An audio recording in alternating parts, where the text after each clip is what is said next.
మీ బండారం బయటపడుతుందని మమ్మల్ని అడ్డుకుంటా ఉన్నారు.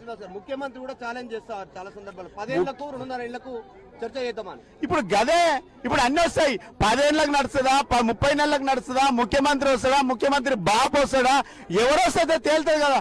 ఈ ప్రభుత్వానికి చిత్తశుద్ధి ఉంటే మమ్మల్ని వదిలే.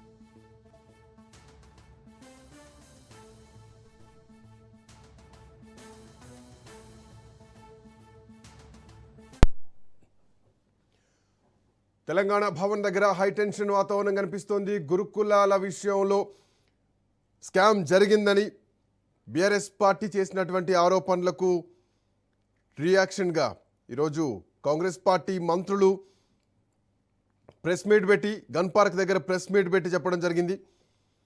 ఆధారాలు ఉంటే తీసుకొని రావాలి అని సవాల్ విసిరారు. మొత్తం టెండర్లే 1143 కోట్లు అయితే 2000 కోట్లు 3000 కోట్లు అని చెప్పేసి అబద్ధాల ఆరోపణలు చేస్తున్నారు అని ప్రవీణ్ కుమార్ కరీంనగర్ ఎస్పీగా ఉన్నప్పుడు విద్యార్థి నాయకులుగా మా నిజాయితీ తెలుసు ఆయనకు, మేము చర్చ చేయడానికి సిద్ధం అంటూ కూడా గన్ పార్క్ దగ్గరకు వచ్చామని మంత్రులు సవాల్ విసిరారు. సో టెండర్ల విషయంలో ఏమాత్రం అవినీతి జరిగినట్టు నిరూపిస్తే ఖచ్చితంగా ముక్కు నేలకు రాస్తామని చెప్పేసి ఒక సవాల్ అయితే విసిరారు. ఒక ఉత్కంఠ వాతావరణం కనిపిస్తోంది.